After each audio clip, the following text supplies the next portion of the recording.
llegamos a las famosas guerras del opio. Son muy conocidas y ya hablamos sobre la Compañía de las Indias Orientales, pero de la holandesa, y esta vez vamos a hablar de la inglesa. Y la guerra que se desató en China contra Gran Bretaña, justamente, a partir del opio, pero el opio fue un poco una excusa, más allá de los problemas que traía y que sigue trayendo, pero que siglos después lo vamos a ver también replicado en Estados Unidos cuando ingresa la droga y de mano del Estado. Pero bueno, en este caso estamos todavía en el siglo XIX y estas dos guerras del opio que tienen que ver con el imperialismo. Las guerras del opio fueron dos conflictos que se libraron principalmente entre el Reino Unido, la mayor superpotencia mundial de la época, y China, gobernada por la ya decadente dinastía Qing, de origen manchú. Forman parte del gran plan de expansión colonial europea que tuvo lugar entre 1839 y 1842, la primera guerra del opio, y entre 1856 y 1860, la segunda guerra del opio. Los motivos del conflicto están entre los peores, ya que son puramente comerciales y, como vamos a ver, del peor tipo. Pero también fueron causados por la gran diferencia en la forma de ver las cosas entre los chinos y el mundo occidental, y fueron un gran shock para el imperio chino, que en un principio pensó en dictar leyes a los bárbaros extranjeros, mientras pronto se encontraban contra las cuerdas, con su mundo al borde del colapso económico, militar, social y cultural. Los primeros contactos con los europeos en el lejano oriente se habían producido ya en el siglo XVI con los portugueses, que se habían asentado en las fortalezas de Goa en la India y Macao en el sur de la China. Los chinos, como los japoneses gobernados por los shogun de la dinastía Tokugawa, habían decidido limitar al máximo la influencia comercial y cultural de los bárbaros occidentales, a quienes temían y despreciaban al mismo tiempo. Por lo tanto, los emperadores de la dinastía Qing concedieron solo el puerto de Cantón para hacer negocios con los portugueses y españoles primero, y luego se extendieron a holandeses, ingleses y franceses. Además, esta ciudad tenía fuertes aranceles aduaneros que servían para proteger al mercado chino de la competencia occidental barata. Sí, hoy en día suena casi cómico, pero en ese momento estábamos en plena revolución industrial. Otros tres aspectos de posibles fricciones fueron los métodos de pago, combinados con la moda de los productos de lujo chinos que surgieron en Europa y finalmente con la forma de relacionarse entre la autoridad imperial china y las potencias occidentales. Los chinos consiguieron pagar sus artículos de lujo en plata porque pocos productos industriales europeos estaban tentando al mercado chino. Gran Bretaña, Francia, Prusia, Austria y Rusia, los estados de Alemania e Italia eran lugares en donde la moda china había explotado desde el siglo XVIII con una demanda masiva de cerámicas, sedas y productos de decoración del imperio chino. El emperador, que se juzgaba a sí mismo como un gobernante universal, veía a los europeos como bárbaros, indignos de su atención y de sus pares. Por lo tanto, no admitía embajadores ni cónsules con independencia y estatus especial, sino solo comerciantes, ingleses, holandeses o franceses, que debían comportarse como máximo como vasallos.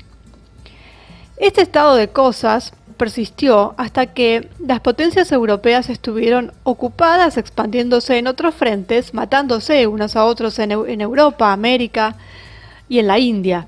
Pero en los albores del siglo XIX, con el fin de la epopeya napoleónica, estos últimos estaban dispuestos a dividir el resto del mundo en áreas de influencia, comercio exclusivo o dominio directo. En 1757, la Compañía de las Indias Orientales, la primera multinacional real de la historia, no solo con comerciantes, financieros y funcionarios, sino también con su propio ejército y armada, puso sus manos en toda Bengala después de la batalla de Plassey, donde un puñado de casacas rojas inglesas, decididas, había derrotado a las fuerzas conjuntas del Imperio Mughal. Pronto la corona británica y la compañía tomaron cada vez más poder en el país, expulsando a los rivales franceses e iniciando el cultivo intensivo de opio y su procesamiento hasta transformarlo en un producto de consumo para el mercado. El opio tenía una larga historia en China como medicina popular, administrada en alimentos o bebidas particulares. Para el arte de la fitoterapia tuvo efectos beneficiosos contra enfermedades como la disentería, la tos y el asma. Sin embargo, los problemas reales comenzaron cuando la gente empezó a fumarlo en lugar de utilizarlo como medicamento. Esto comenzó un poco antes de la llegada de los ingleses, pero era algo bastante difuso. Y al principio fumar opio era un verdadero lujo, prerrogativa de los ricos, indios y viciosos chinos. La producción en masa y el comercio al por mayor, introducidos por el monopolio concedido por el gobierno británico a la compañía, lo convirtieron en un vicio que podían permitirse todos. A esto hay que sumar lo que sucede cada vez que un país se inunda con productos nocivos para la salud y la sociedad, con leyes cada vez más severas que crean un matorral de corrupción, delincuencia y contrabando difícil de erradicar, que se agravan cada vez más, las condiciones del orden público y el estado de salud de la administración estatal, que se deja contagiar a varios niveles. Bueno, resumiendo, los comerciantes ingleses de la Compañía de las Indias Orientales obtuvieron el derecho de comerciar con opio indio en la China, a cambio de té, sedas y porcelanas tan deseados por las clases pudientes europeas. Bueno, como ya dijimos, en Europa había pocos bienes que interesaban al mercado chino, por lo que esos exóticos artículos de lujo solo podían comprarse con grandes desembolsos de metales preciosos. Y China, para complicar las cosas, quería pagos en plata, no en oro, lo que obligó a conversiones más costosas para comerciar. En resumen, tan pronto como los británicos descubrieron que el opio podía reemplazar esta situación desventajosa y antieconómica, se aprovecharon un poco e inundaron de drogas el mercado del imperio chino. Este comercio no fue visto de manera inmoral, también porque los chinos eran vistos como bárbaros, sin Dios, por lo tanto fuera de las reglas éticas cristianas, justificación que los europeos ya habían usado en América y que utilizaron incluso cuando África y el resto estaban divididos del mundo hasta que llegó la Liga de las Naciones.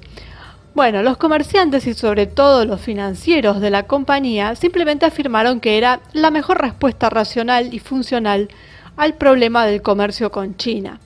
De hecho, se evitó un gran despliegue, digamos, de metales preciosos, devolviendo el equilibrio a la balanza de pagos y reduciendo así el déficit por derechos de aduana impuestos por el emperador. En este punto, bueno, fueron los británicos a quienes se les pagó en plata, porque el valor del opio pronto superó el de los artículos de lujo requeridos por Europa. Se estima que en los primeros 50 años del siglo XIX, Gran Bretaña introdujo de contrabando opio en China por un valor que oscilaba entre los 300 y los 400 millones de taleros de plata, lo que agotó los recursos chinos y provocó un profundo estancamiento industrial y comercial, poniendo de rodillas al mundo rural, que se vio obligado a pagar impuestos directamente en plata para pagar el opio consumido en las ciudades. Las ganancias del comercio del opio en 1858 representaron entre el 10 y el 15% de sus ingresos imperiales para el Reino Unido. La situación degeneró hasta el punto de ruptura entre 1834 y 1838, cuando los británicos decidieron reemplazar el antiguo sistema de relaciones centradas en el vasallaje, donde el jefe comerciante británico, llamado Daiban o Taipan por los chinos, tenía que tratar como un sujeto con respeto al gran gobernante de Pekín para negociar, con otro más equilibrado, con un superintendente cercano a la figura del embajador. El trabajo le fue encomendado a Lord Napier, un noble y exalmirante. Con esta línea de conducta, los británicos se comprometieron a tratar con China en pie de igualdad, como naciones en pie de igualdad, con un canal de comunicación reconocido, centrado en el sistema diplomático internacional europeo. Lord Napier ignoró muchos requisitos del protocolo chino y sobre todo se comportó inmediatamente como un embajador y ya no como un simple jefe de comerciantes ingleses, lo que irritó mucho a la autoridad imperial, ya alterada por el contrabando de opio cada vez más masivo que causaba daños económicos y sociales cada vez más preocupante en el país.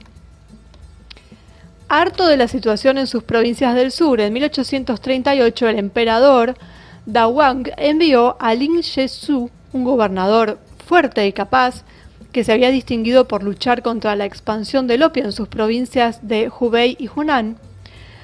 Lo envió como comisionado imperial en la provincia de Guangdong para rehabilitar Cantón. El comisionado ordenó a los comerciantes extranjeros que entregaran todas sus mercancías ilegales en un plazo de 3 días, y una vez recibidas destruyó las 20.000 cajas de opio confiscadas. Lin Zexu intentó obligar a todos los comerciantes ingleses a firmar un documento que obligaba a la continuación de las actividades comerciales, al cese del contrabando de opio, pero el nuevo superintendente inglés, Sir Charles Eliot, prohibió a sus compatriotas firmar.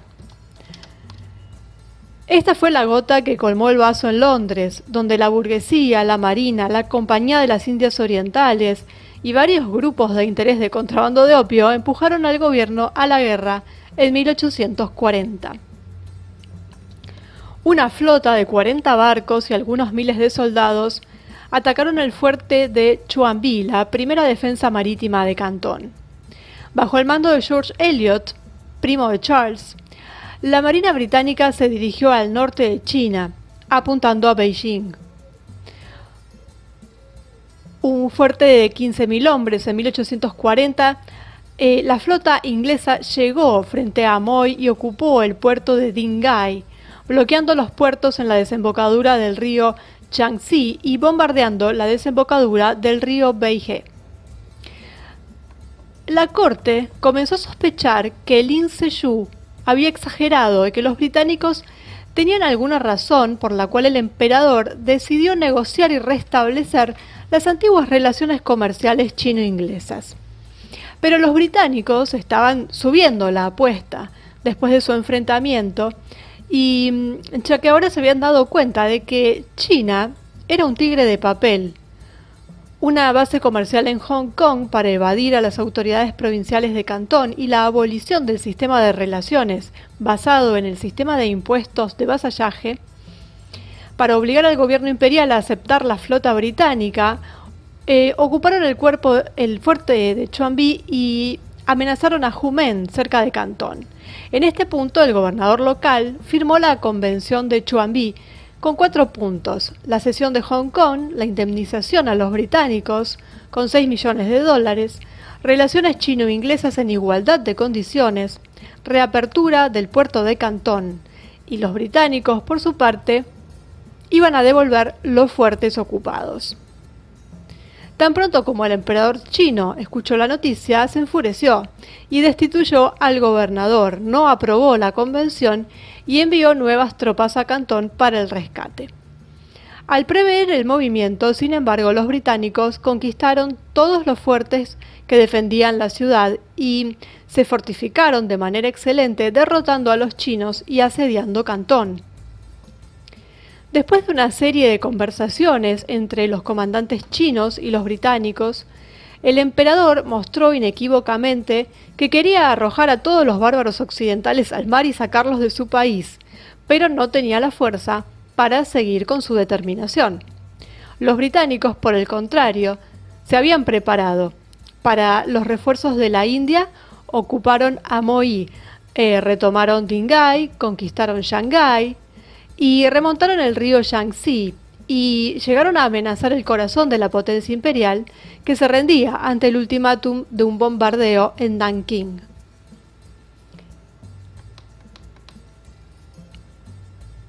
Vamos a ver la demostración de fuerza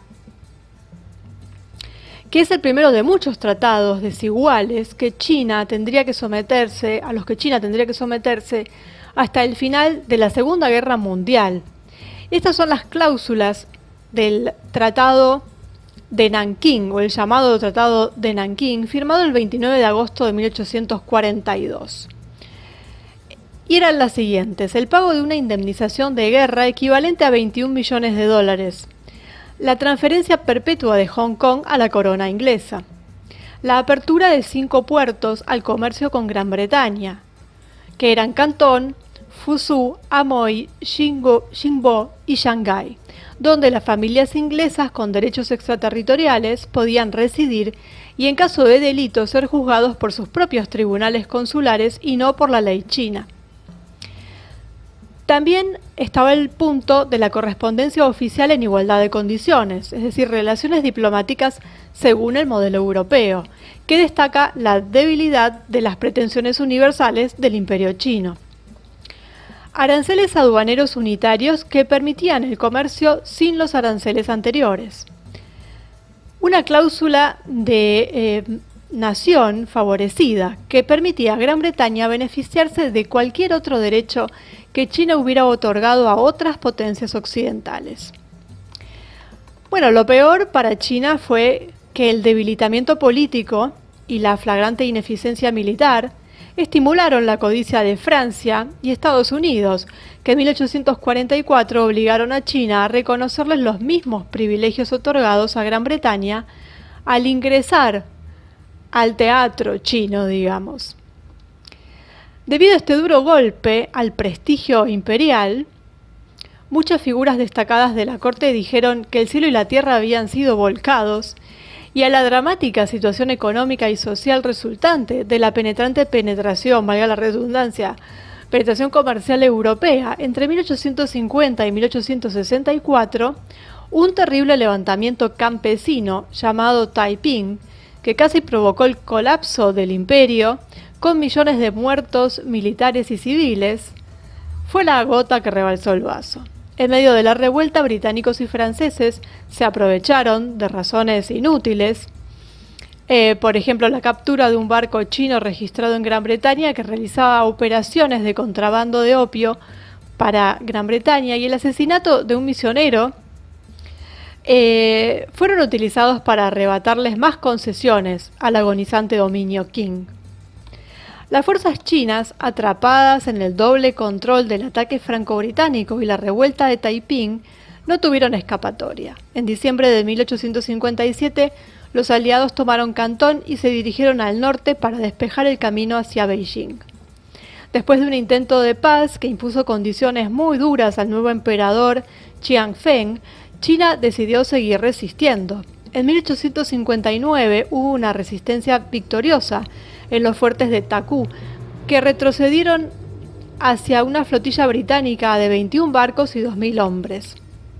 Las fuerzas británicas se arriesgaron a ser aniquiladas y fueron salvadas por la cobertura militar ofrecida por el comodoro local estadounidense, que efectivamente violó la neutralidad estadounidense en el conflicto. En el verano siguiente, una flota mucho más poderosa de 170 barcos con un ejército conjunto llegaba al lugar. La batalla decisiva se libró el 21 de septiembre de 1860 en el puente Baliqiao, en las afueras de la capital. Tras sangrientos combates, la victoria fue para los occidentales, que tras la fuga del emperador devastaron toda la ciudad, incendiando el Palacio de Verano y el antiguo Palacio de Verano, el Xuanmingshuan y el Xiexuan, así se llamaban. Así llegó el fin del conflicto, con la Convención de Beijing, firmada el 18 de octubre de 1860.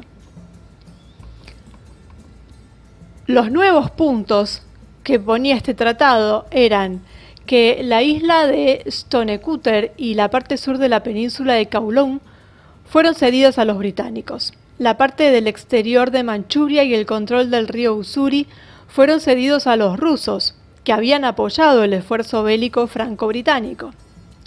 Se sancionó la apertura de 11 puertos chinos al comercio exterior, además de los ya establecidos por el anterior acuerdo de Nanjing. La posibilidad fue sancionada por los países signatarios de abrir sus propias legaciones en Beijing. Hasta entonces era una ciudad cerrada. Se sancionó la posibilidad de que los barcos extranjeros naveguen libremente por el río Yangtze. China debería pagar una gran compensación a Francia y a Gran Bretaña. Se sancionó el permiso para que extranjeros ingresen al interior del país por motivos de excursión, comercio o actividad misionera. Se sancionó la obligación de China de legalizar el comercio del opio. Y se sancionó la obligación de China de conferir plenos derechos a los cristianos, en particular la posibilidad de tener propiedades en el país. Entre 1861 y 1866, otras naciones también lograron obtener estos beneficios, explotando la debilidad de la dinastía imperial, como Prusia, Dinamarca, Holanda, España, Bélgica y finalmente Italia. La complacencia con la que el gobierno chino había aceptado todos los dictados europeos fue dictada principalmente por el giro dramático que dio la revuelta de Taiping, que el emperador consideró mucho más urgente que las concesiones comerciales y territoriales otorgadas a los occidentales. Pero las semillas del odio y la humillación sembradas en un pueblo orgulloso, como el chino, estallaron a finales del siglo con la revuelta de los Boxers, que unió al país en una última y apocalíptica resistencia contra los diablos blancos, como ellos lo llamaban.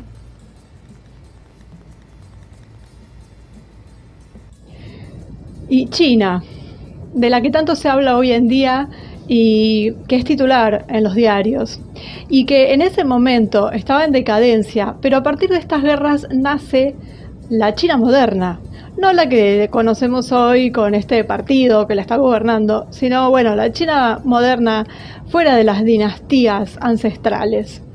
Y a partir de ese momento nace de esta forma, y Gran Bretaña, que se hace de Hong Kong.